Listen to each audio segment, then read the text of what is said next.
नमस्कार, स्वागत है आप सभी का हमारे विशेष कार्यक्रम में। मैं हूं आपके साथ वर्षा सिंह। राष्ट्रीय पंचायत पुरस्कारों में उत्तराखंड ने अपनी छाप छोड़ी है। जिला, क्षेत्र, गांव और ग्राम पंचायतों की श्रेणी में राज्य को अलग अलग 10 अवार्ड मिले हैं। ये राज्य के लिए गौरव की बात है। 24 अप्रैल को पंचायती राज दिवस पर ये पुरस्कार प्रदान किए जाएंगे। खास तौर पर गाँव में बेहतर व्यवस्था के लिए पंचायतों का मजबूत होना बेहद जरूरी है। उत्तराखंड की तकरीबन 70% आबादी गांव में ही रहती है। तो इन पुरस्कारों के बारे में और पंचायतों के बारे में बातचीत करेंगे। इसके लिए हमारे साथ स्टूडियो में मौजूद हैं पंचायती राज विभाग के सचिव हरिचंद्र सेमवाल जी। आपका बहुत बहुत स्वागत है हरि जी, और बहुत बहुत बधाई भी। 10 पुरस्कार मिले हैं राज्य को, अलग अलग कैटेगरीज में मिले हैं। तो मैं सबसे पहले यही चाहूंगी कि आप हमारे दर्शकों को बताएं कि कहां किन किन पंचायतों को ये पुरस्कार दिए गए हैं। सभी पंचायत प्रतिनिधियों को उत्तराखंड के मेरा नमस्कार। मैं हरिचंद्र सेमवाल, सचिव पंचायती राज उत्तराखंड। बहुत खुशी की बात है कि दूरदर्शन देहरादून के द्वारा ये कार्यक्रम आयोजित किया जा रहा है। राष्ट्रीय पंचायत पुरस्कारों में आप जानते हैं कि हर वर्ष राष्ट्रीय पंचायती राज दिवस 24 अप्रैल को माननीय प्रधानमंत्री जी के द्वारा ये पुरस्कार प्रदान किए जाते हैं। हमारे राज्य को 10 पुरस्कार मिले हैं विभिन्न श्रेणियों में। जो पंचायत सशक्तिकरण पुरस्कार है दीनदयाल उपाध्याय जी के नाम पे, उसमें जिला पंचायत पिथौरागढ़ हमारे यहाँ सर्वप्रथम स्थान पर रही है, उनको 50 लाख का अवार्ड मिला है। और 2 क्षेत्र पंचायतें हैं, एक जखोली रुद्रप्रयाग में, एक द्वारीखाल पौड़ी में, इनको 25-25 लाख का है जी। और 4 ग्राम पंचायतों को भी, देहरादून की 2 ग्राम पंचायतें और उत्तरकाशी की 2 ग्राम पंचायतें हैं जिनको ये सम्मान मिला है। तो मैं ये भी चाहूंगी कि आप ये भी बताएं कि किन आधार पे, क्या मानक होते हैं जिसके आधार पर हम इन पंचायतों का चुनाव करते हैं। राष्ट्रीय पंचायत पुरस्कारों के लिए भारत सरकार के द्वारा नॉमिनेशन जो है ऑनलाइन कंडक्ट कराए जाते हैं। ऑनलाइन पंचायतों को अपने नॉमिनेशन करना है। तो विभिन्न श्रेणियां हैं, उसमें स्वच्छता के कार्यक्रम शामिल हैं, उनके ऑन सोर्स रेवेन्यू की बातें हैं कि वो अपनी आय का सृजन कैसे कर रहे हैं, जो धनराशि ग्रांट के रूप में उन्हें मिल रही है उसका कैसे वो सदुपयोग कर रहे हैं, उसमें जो क्राइटेरिया है उसके मानकों को पूरा करते हुए कितने काम करा रहे हैं, ये सारी चीज़ों को उसमें विश्लेषण किया जाता है और उसी के आधार पर उनकी मार्किंग की जाती है जो भारत सरकार के नॉर्म्स के उसके अनुरूप। इसके अलावा भारत सरकार के द्वारा थर्ड पार्टी एजेंसी से उसका सत्यापन भी कराया जाता है जी। जो उसमें खरा उतरते मानकों पे उसका विश्लेषण करते हुए भारत सरकार ही इस पुरस्कारों का चयन करती है। तो ये जो आवेदन करते हैं पुरस्कार के लिए, तो ये ग्राम पंचायतें अपने स्तर पर करती हैं या फिर विभाग तय करता है और वो उनके नॉमिनेशन आगे भेजता है? नहीं, जो भी पंचायतें उस श्रेणी में या उस कैटेगरी में फुलफिल कर रही है अपने आप को, हमारे द्वारा प्रचार प्रसार किया जाता है कि भारत सरकार के द्वारा अक्टूबर, नवंबर, दिसंबर में ये जो नॉमिनेशन हो रहे हैं उसमें वो लोग प्रतिभाग करें। यदि उनको लगता है कि वो उन क्राइटेरिया को पूरा कर रही है, उन विशेषताओं को पूरा कर रही है, तो वो स्वयं आवेदन करती है। और एक पुरस्कार है खास तौर पर चाइल्ड फ्रेंडली ग्राम पंचायत पुरस्कार, वो भी देहरादून की ग्राम पंचायत को मिला है। तो इसके बारे में बताइए, किस तरह से मतलब चाइल्ड फ्रेंडली गाँव की व्यवस्था को हम बच्चों के लिहाज से बेहतर बना सकते हैं। बाल हितैषी पुरस्कारों में भारत सरकार ने ये कोशिश करी है कि पंचायतें बच्चों के लिए भी काम करें, बाल अधिकारों के लिए भी सजग रहे और बाल अधिकारों का संरक्षण भी हो। उन सभी को दृष्टिगत रखते हुए वहाँ का प्री एजुकेशन जो है, प्री स्कूल एजुकेशन की जहाँ तक बात है आंगनवाड़ी केंद्रों की, उसमें बच्चों की क्या स्थिति है। 0 से 6 माह तक के बच्चे तो घरों में रहते हैं, लेकिन 6 माह से 3 वर्ष तक और 3 वर्ष से 6 वर्ष तक के बच्चे की देखभाल करना आंगनवाड़ी केंद्रों की जिम्मेदारी है। उसमें कैसा काम हो रहा है, बाकी स्कूल एजुकेशन में बच्चों के लिए क्या ध्यान रखा जा रहा है, इन सभी बातों को देखते हुए जहां बच्चों के सर्वांगीण विकास के लिए जिन पंचायतों में योगदान दिया गया, पंचायतें अपनी तरफ से क्या क्या प्रयास उसके लिए कर रही, उन सबको ध्यान में रखते हुए पुरस्कार दिया जाता है जी। तो ये काफ़ी ग्राम पंचायतों को भी प्रोत्साहित करने की बात है कि किस तरह से वो पुरस्कार के लिए चुनी जा सकती हैं। और नानाजी देशमुख पुरस्कार भी है, राष्ट्रीय गौरव ग्राम सभा पुरस्कार, इसके बारे में भी जरूर जानकारी। नानाजी देशमुख राष्ट्रीय ग्राम गौरव सभा पुरस्कार जो है, इसमें 10 लाख का अवार्ड है जी। इसमें भी पूरे प्रदेश से एक पंचायत का चयन किया जाता है जी। जो पंचायतें सर्वांगीण विकास में अपना योगदान दे रही है, जो भी उनका फील्ड 29 सब्जेक्ट्स पे पंचायतों को काम करना है जो 11वीं अनुसूची में दिए हुए हैं संविधान में, तो उन विषयों में जो ज़्यादा विषयों पे काम कर पा रही पंचायतें, ऐसी पंचायतों का चयन किया जाता है और उसमें 10 लाख का अवार्ड है जी। और ये भी कि ये जो सभी ग्राम पंचायतें हैं, अगर इसमें देखा जाए तो महिलाएं नेतृत्व कर रही हैं, अगर आरक्षण की वजह से भी है और जैसे पिथौरागढ़ जिला पंचायत की जो जिला अध्यक्ष हैं दीपिका बोरा जी हैं, तो एक महिलाओं की कुशल नेतृत्व का पुरस्कार भी हम इसे कह सकते हैं कि जहां नेतृत्व की बात है वहां महिलाएं अच्छा प्रदर्शन कर रही हैं। जी जी। तो हमारे यहाँ बहुत अच्छी बात यह है कि महिलाओं के लिए 50% का आरक्षण किया गया है, जबकि संविधान में तो 33% के लिए पंचायतों के लिए आरक्षण की बात कही गई है। हमारे राज्य में 50% का योगदान दिया गया है, लेकिन हमारे यहाँ 55% से ज़्यादा महिलाएं चुन के आई हुई हैं। और जिला पंचायतों में तो आप यकीन नहीं करेंगे कि 13 जिला पंचायतों से 11 महिलाएं, तो वो 85% से ऊपर जा रहा है। और क्षेत्र पंचायतों में 95 में से 59 महिलाएं चुन के आई हुई। तो महिलाओं का तो प्रतिनिधित्व हमारे यहाँ अच्छा है ही, और वो अच्छा काम भी कर रही है। इसी का जीता जागता उदाहरण है कि जिला पंचायत पिथौरागढ़, जिसकी अध्यक्षा माननीय महिला है दीपिका बोरा जी हैं, और उन्होंने पिछले वर्षों में काफ़ी अच्छी भूमिका निभाई है। और ये जो पुरस्कार दिए जा रहे हैं ये वर्ष 19-20 में जो काम किए गए पंचायतों में उसके लिए हैं। 2019-2020 के बीच में जो काम किए गए उसके आधार पर विश्लेषण करते हुए दिया जा रहा है। तो ये तो बहुत अच्छी बात है कि महिलाओं के नेतृत्व में काम अच्छा हो रहा है और महिलाओं को पुरस्कृत भी किया जा रहा है भारत सरकार जी। जो स्वराज का कॉन्सेप्ट है ग्राम पंचायतों के जरिए, तो वहाँ पर महिलाओं की एक अच्छी, और ये भी कि किस तरह से हम जो भी चाहे वो जिला पंचायत के अध्यक्ष हों या ग्राम पंचायत क्षेत्र पंचायत के प्रमुख हों, तो वो बेहतर कार्य कर सके, तो क्या उनको भी हम प्रशिक्षण देना, तकनीकी जानकारियाँ देना, इस तरह का काम करते हैं? जी जी। भारत सरकार के द्वारा जो पंचायती राज मंत्रालय है उसके द्वारा राष्ट्रीय ग्राम स्वराज अभियान चलाया जा रहा है, जिसके तहत पंचायतों की क्षमता विकास के लिए निरंतर प्रयत्न किया जा रहा है, और राज्यों को उसके लिए फंड भी मुहैया कराया जा रहा है कि इनके क्षमता विकास के प्रशिक्षण के कार्यक्रम आयोजित किए जाएं।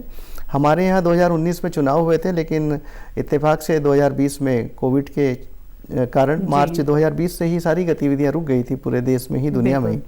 तो उस वजह से ये कार्यक्रम धरातल पे हम नहीं कंडक्ट करा पाए। तो उसके लिए हम ऑनलाइन मॉडल पे गए हैं और ऑडियो वीडियो मॉड्यूल के रूप में हमने पंचायतों का प्रशिक्षण कार्यक्रम संचालित किया है। विगत वर्ष में भी हमने अक्टूबर माह में आपके दूरदर्शन के माध्यम से 15 दिन लगातार ये कार्यक्रम चलाए थे, और आने वाले समय में ऑनलाइन के माध्यम से लगातार हम ट्रेनिंग दे रहे हैं। ऑफलाइन ट्रेनिंग का कार्यक्रम हमारा अभी अप्रैल में प्रस्तावित है, तो जल्दी ही उसे पूरा किया जाएगा।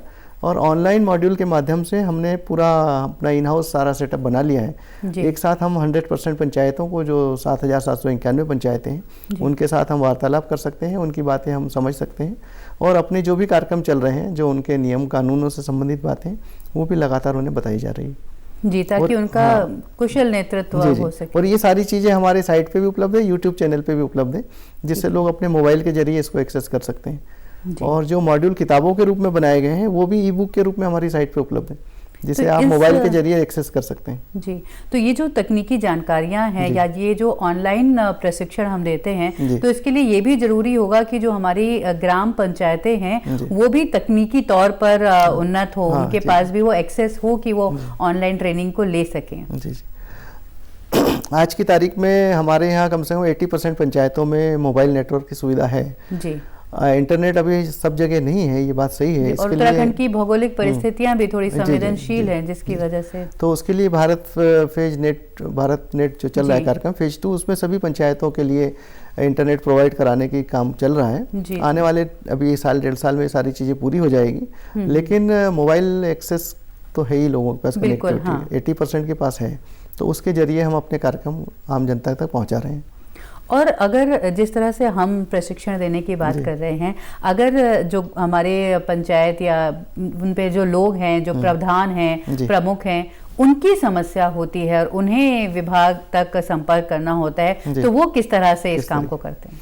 बहुत अच्छा प्रश्न किया आपने। आप जानते ही हैं कि 70,000 के करीब हमारे निर्वाचित जनप्रतिनिधि हैं। अगर ग्राम पंचायत सदस्यों से लेके जिला पंचायत सदस्यों तक की बात करें, बीच में क्षेत्र पंचायत भी है, तो इस 70,000 के लोगों की बातें अगर विभाग के पास आनी है तो किस तरीके से आए, या 29 सब्जेक्ट पे जो कॉन्स्टिट्यूशन में 11 शेड्यूल में दिए हुए हैं उस पर उन्हें काम करना है, उस पर जो उन्हें दिक्कतें आ रही तो वो अपनी बातें कहाँ रखें। तो उन सबको दृष्टिगत रखते हुए हमने हेल्प डेस्क सिस्टम अपने डायरेक्टरेट में इंट्रोड्यूस किया है, जिसके जरिए पंचायत प्रतिनिधि या आम ग्रामीण जनता भी अपनी बात हम तक पहुंचा सकते हैं, और जिस विभाग से संबंधित वो समस्या रहेगी उस विभाग से हम उसको फॉलोअप कराएंगे और उसका जो भी अंतिम रूप से निस्तारण होगा वो पंचायतों तक उपलब्ध कराएंगे।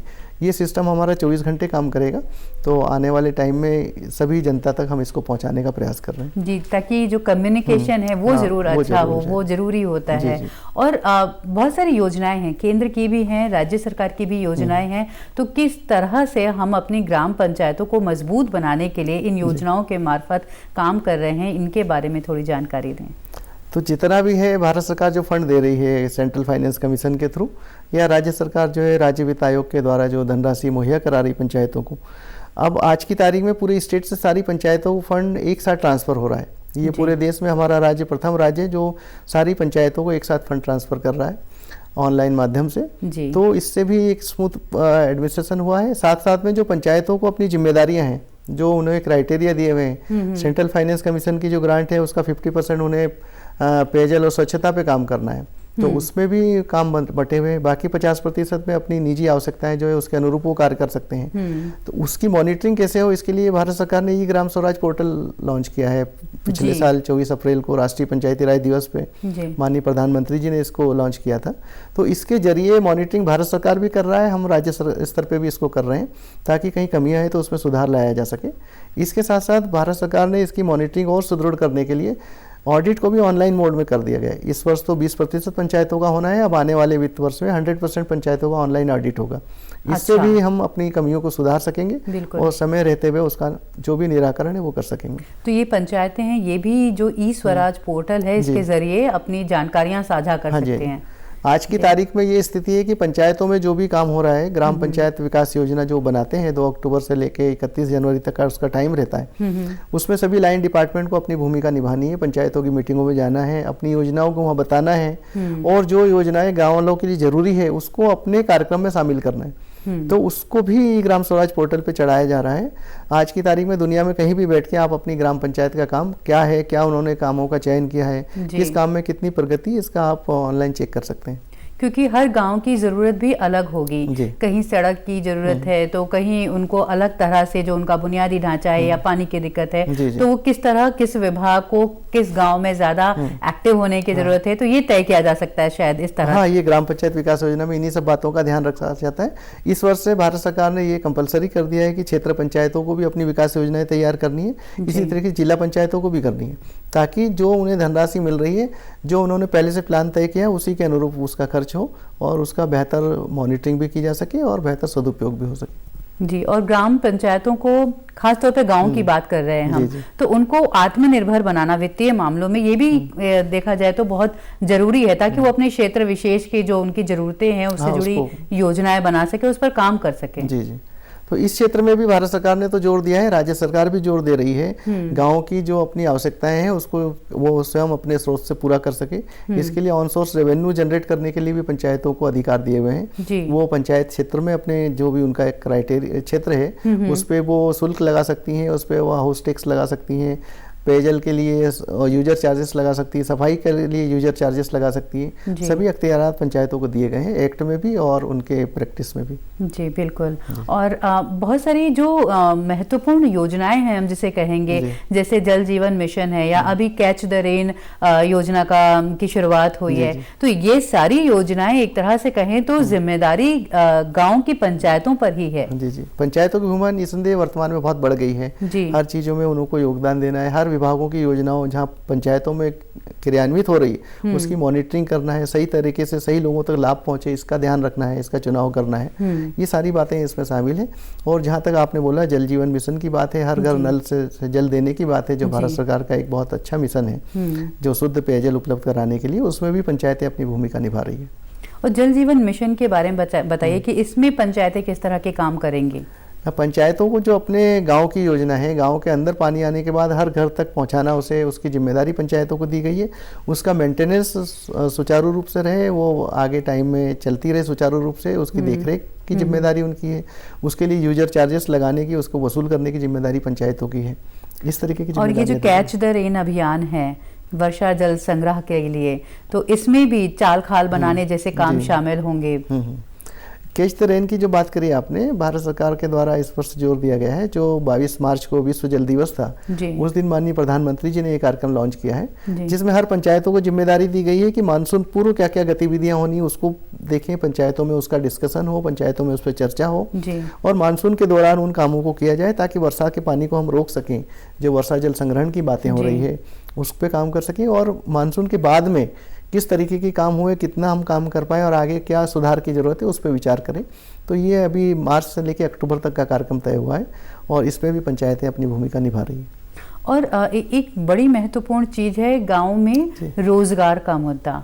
तो यहाँ भी पंचायतों की बड़ी भूमिका है कि किस तरह से रोजगार के जो कार्यक्रम, चाहे वो केंद्र और राज्य के हों या वो खुद अपने स्तर पर किस तरह से काम करवा सकते हैं रोजगार के मुद्दे पर।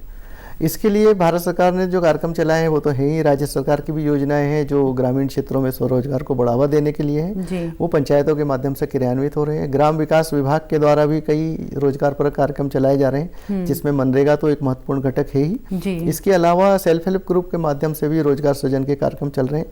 ये सारी चीज़ें पंचायतों में हो रही है।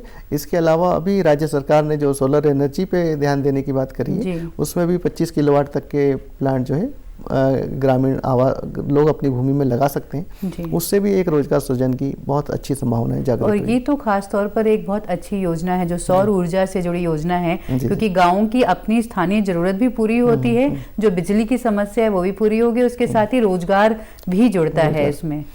तो हमारा जो राज्य का विद्युत विभाग है उसने इस कार्यक्रम को अपने बीड़ा उठाया है पूरा करने का। जो भी जनरेशन होगा इलेक्ट्रिसिटी का सोलर एनर्जी के माध्यम से वो उसको क्रय करेंगे और उसके एवज में जो धनराशि दी जाएगी उसके जो भी लाभार्थी हैं उसको एक वार्षिक आय उसकी सुनिश्चित हो सकेगी। तो जहाँ तक बेरोजगारी दूर करने की बात है, रोजगार सृजन की बात है, उसमें भी इसकी बहुत अच्छी भूमिका रहेगी। और जो भी ग्राम पंचायतों की या क्षेत्र पंचायतों की अगर समस्याएं होती हैं, वो समस्याएं रखते हैं, तो वो आप लोग किस तरह से उन समस्याओं को एड्रेस करते हैं? जो ग्राम पंचायतों का अपना मीटिंग होती है, क्वार्टरली मीटिंग इनकी जरूरी है, त्रैमासिक बैठकें, उसमें ग्राम पंचायतें अपनी समस्याओं को डिस्कस करती है और वो प्लान जो है आगे बढ़ाए जाते हैं। इसी तरीके से क्षेत्र पंचायतों में जिसमें ग्राम प्रधान भी उसके सदस्य हैं, तो वहाँ पे क्षेत्र पंचायत की जितनी भी ब्लॉक की समस्याएं हैं उस पर डिस्कशन होता है। उसमें लाइन डिपार्टमेंट अपने विभाग की समस्याएं जो भी ठीक कर सकते हैं अपने विभाग की कार्य योजनाओं में उसे शामिल करते हैं। उसी तरीके से जिला पंचायतें भी अपनी जो बैठकें करती है उसमें जो समस्याएं आती है गाँव की ही समस्याएँ हैं वो उस पर जो लाइन डिपार्टमेंट है वो ध्यान देते हैं। फिर भी कुछ काम रह जाते हैं तो जिला योजना, जिसमें जिला पंचायत की एक बहुत अच्छी भूमिका है, बहुत मेन रोल में है, तो जिला योजनाओं में भी वो उन कामों को जो गांव में होने या क्षेत्र पंचायत में होने या ग्रामीण क्षेत्र में होने उसको वो रख सकते हैं। क्योंकि जिला योजना को पास करने की जिम्मेदारी जिला स्तर पर ही होती है, उसमें जिला पंचायत सदस्यों का, जिला पंचायत का एक महत्वपूर्ण रोल है। तो इसके माध्यम से भी हम समस्याओं के निदान के लिए प्रयत्नशील हैं। और ये जो अवार्ड मिले हैं तो निश्चित तौर पर कुछ ग्राम सभाओं ने, कुछ गांवों ने बहुत अच्छा प्रदर्शन किया है, तो कुछ का प्रदर्शन उस स्तर पर नहीं रहा होगा। तो जो पंचायतें रह गई जिन्होंने अपना नामांकन कराया होगा तो वो बेहतर कार्य कर रहे हैं, उसके लिए आप लोग किस तरह से प्रयास करते हैं? हमारे यहाँ जो है जिला पंचायत एक अवार्ड मिला, एक जिला पंचायत, लेकिन 8 जिला पंचायतों ने इसके लिए नॉमिनेशन किया था। क्षेत्र पंचायतों को 2 को मिलना है, लेकिन उसके लिए कम से कम 25 पंचायतों ने, क्षेत्र पंचायतों ने आवेदन किया था। ग्राम पंचायतों में जहाँ 7 अवार्ड मिलते हैं वहाँ कम से कम 200 से ज़्यादा पंचायतों ने नॉमिनेशन किया था। तो ये खुली प्रतिस्पर्धा है और एक स्वस्थ प्रतिस्पर्धा है। अन्य पंचायतों को भी इससे मौका मिलेगा, वो अपने यहाँ बेहतर काम करें। इसके लिए ज़रूरी है कि उनका क्षमता विकास हो, उसके लिए हम एक्सपोजर विजिट भी करा रहे हैं। अन्य राज्यों में जो बेहतर काम हो रहे हैं उसके लिए पंचायतों को भेजा जाता है, पंचायत प्रतिनिधियों को, ग्राम प्रधानों को, क्षेत्र पंचायत प्रमुखों को और जिला पंचायत अध्यक्ष उपाध्यक्षों को। विगत वर्ष में हमने फरवरी 2020 में जिला पंचायत अध्यक्ष उपाध्यक्षों को NIRDPR जो हमारा राष्ट्रीय संस्थान है वहाँ एक्सपोजर विजिट के लिए भेजा था 5 दिन के लिए। ग्राम पंचायतों को भी हमने बिफोर लास्ट ईयर कम से कम 500 प्रतिनिधि भेजे थे बाहर अन्य राज्यों में। इस वर्ष भी हमारा कार्यक्रम है कि हर ब्लॉक से कम 10 लोगों का चयन हो और पूरे राज्य से कम 1000 लोगों का चयन हो, जिनको हम NIRDPR हैदराबाद भी भेजेंगे। महाराष्ट्र का भी सुना है वहाँ अच्छे काम हुए हैं, मध्य प्रदेश में हैं, नॉर्थ ईस्ट में सिक्किम में काम अच्छे हो रहे हैं और जम्मू कश्मीर और लद्दाख भी हम प्रस्तावित कर रहे हैं। इस वर्ष हमारे यहाँ भी अन्य राज्यों से लोग आए थे, जिसमें जम्मू कश्मीर के कम से कम 160 प्रतिनिधि थे, लद्दाख के 180 प्रतिनिधि थे। वो हमारे प्रदेश में अच्छे काम देख के गए हैं। इसी तरीके से एक्सचेंज प्रोग्राम के माध्यम से भी, एक्सपोजर विजिट के माध्यम से भी पंचायतों का हम क्षमता विकास कर रहे हैं। जी बिल्कुल, ये बहुत ज़रूरी है क्योंकि इससे आपसी तालमेल तालमेल भी बढ़ेगा, हम दूसरों के अच्छे काम देखेंगे। हाँ, उनके काम देख सकेंगे, कुछ ऐसी चीजें होंगी जिन्हें हम अपने यहाँ भी अप्लाई कर सकते हैं। तो ये सीखने और सिखाने का एक जरिया है। तो ये जो स्वराज का हम कह सकते हैं कि जो हमारे जो अधिकतर पूरे देश की ज्यादातर आबादी अभी गाँव में बसती है, तकरीबन 70% देश का भी है और राज्य का भी है। तो इसलिए जरूरी है कि वहां पर व्यवस्थाएं ज्यादा बेहतर हो, गाँव में व्यवस्थाएं ज्यादा बेहतर हों। तो स्वराज का कॉन्सेप्ट यही है कि ग्राम पंचायतों को अपनी एक स्वायत्त शासन की व्यवस्था मिले, जिससे कि वो बेहतर काम कर सकें। तो इस सबको देखते हुए इस बार आपको पता ही है कि आज़ादी के 75 वर्ष हमारे पूरे हो रहे हैं, तो भारत सरकार के द्वारा जो अमृत महोत्सव आयोजन किया जा रहा है, उसमें भी पंचायतों की भूमिका भारत सरकार ने चिन्हित की है। और इस वर्ष अगस्त 2021 से लेकर अगस्त 2022 तक पंचायतों के लिए लेवल पे बहुत सारे कार्यक्रम भारत सरकार ने प्रस्तावित किए हैं। इन सबको देखते हुए हम ग्राम स्वराज की मूल अवधारणा को पूरा करने में भी सफल हो सकेंगे, ये हम उम्मीद करते हैं। लेकिन पंचायतें अपनी भूमिका निभाएगी, अपनी जिम्मेदारियां निभाएगी और आगे बढ़ के हिस्सेदारी लेगी, तभी ये संभव हो पाएगा। तो उसके लिए भी हम प्रयास कर रहे हैं कि सब जन तक हम जागृत कर तो ये मुझे लगता है कि प्रोत्साहित करने की भी जरूरत है। अगर हम ज्यादा, और ये जो पुरस्कार है ये एक किस्म का प्रोत्साहन ही है। ठीक जी। तो बहुत, और ये जो इनाम राशि मिलती है, ये जो जैसे पिथौरागढ़ को 50 लाख रुपए मिलेंगे, तो फिर वो उस रकम को अपने क्षेत्र के विकास कार्यों में खर्च लगा सकते हैं। वो उनकी अपनी जिम्मेदारियां, जो भी जिस कामों में ठीक समझेंगे वहाँ वो लगा सकते हैं। तो उत्तराखंड में खासतौर पे अगर हम उत्तराखंड के गांव, क्योंकि ज्यादातर पर्वतीय क्षेत्र के गांव हैं जिनकी जरूरतें अगर हम मैदानी क्षेत्रों से तुलना करें तो अलग किस्म की हैं, तो किस तरह के काम को ज्यादा प्राथमिकता दी जाती है? प्राथमिकताएं तो आप देख रहे हैं कि जो भारत सरकार की ग्रांट है उसमें तो उन्हें जो पैसा मिल रहा है उसका आधा पैसा उन्होंने जल स्रोतों के संरक्षण पे, पेयजल व्यवस्थाओं के लिए और साफ सफाई के लिए, जो खुले में शौच मुक्ति है उसके लिए लगाना है। जी बिल्कुल। तो वो तो उनकी प्राथमिक जिम्मेदारियां हैं। इसके साथ साथ 50% जो है वो अपनी जो मूलभूत आवश्यकताएं हैं, रास्तों की समस्या है या सामुदायिक भवनों के रखरखाव की समस्या है, पंचायत घरों के मेंटेनेंस की समस्या है या स्कूल भवनों के लघु मरम्मत की है, इस तरीके के बातों में, कामों में वो लगा सकते हैं। रास्तों को ठीक करने की बातें हैं उसमें भी लगा सकते हैं। जहाँ तक आपने कहा कि राज्य वित्त का जो पैसा है उसमें भी इस तरीके का क्राइटेरिया फिक्स किया हुआ है, उन कामों को ही वो करते हैं। और इन सब की जो ये पंचायतें काम कर रही हैं, जैसे मॉनिटरिंग की बात भी आपने कही, एक तरह का सोशल ऑडिट करने की भी जरूरत है, जिससे कि हमें पता चल सके कि ये तो अच्छा काम करने वाले, अच्छा प्रदर्शन करने वाली पंचायतें हैं, जिनका प्रदर्शन किन्हीं कारणों से अच्छा नहीं है, उनको भी मॉनिटर किया जा सके, उनको भी बातचीत की जा सके उनसे भी। सोशल ऑडिट की जो प्रारंभ किया गया है उसमें भी पंचायतों में जब सोशल ऑडिट जब टर्म आता है उनका, तो जितने भी काम किसी भी विभाग के हैं वो आम जनता के सामने रखे जाते हैं। उसमें जो कमी बेसी जनता के द्वारा उठाई जाती है उसके लिए इंगित किया जाता है, उन्हें पंचायतों को चिन्हित किया जाता है, उनको जानकारी दी जाती है कि उसको सुधार करें। और फिर भी सुधार नहीं होता है तो जो भी उसमें क्षति हुई है राज्य को या केंद्र के पैसे की, उसकी उससे भरपाई कराई जाती है। तो ये मैकेनिज्म ऑलरेडी काम कर रहा है पंचायतों में। जी। तो अगर मान लीजिए कहीं किसी ग्रामीण असंतुष्ट हैं, उन्हें लग रहा है कि जो उनके मुखिया हैं वो नहीं अच्छा काम कर रहे हैं, तो वो उनको उनके टर्म के बीच में हटा भी सकते हैं। उनको हटाने का उनके पास राइट तो नहीं, लेकिन प्रशासन के पास में पंचायती राज एक्ट में व्यवस्था है जी। धारा 138 में कि अगर वो पंचायतें जो अपनी जिम्मेदारियां सही नहीं निभा रही है तो उनके खिलाफ कार्रवाई की जा सके। उसमें जिलाधिकारियों को एक्ट में अधिकृत किया गया है और उसमें कई जगह कार्रवाइयाँ भी होती है और पंचायत के प्रधानों को उसमें अपने पद से हटना भी पड़ता है।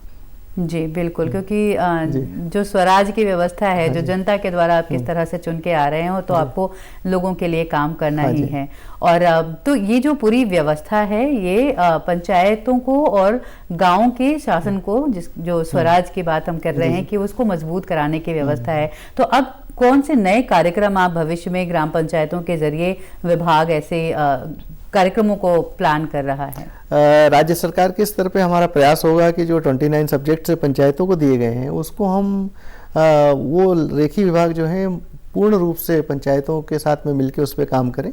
उसके लिए जब भी समय समय पर उनकी बैठकें हो रही वहाँ जाके अपने कार्यक्रम बताएं, गांव वालों की जो समस्याएं हैं, जो उनकी नीड है उसके अनुरूप अपनी योजनाओं को बनाएं और उसके अनुरूप काम करें।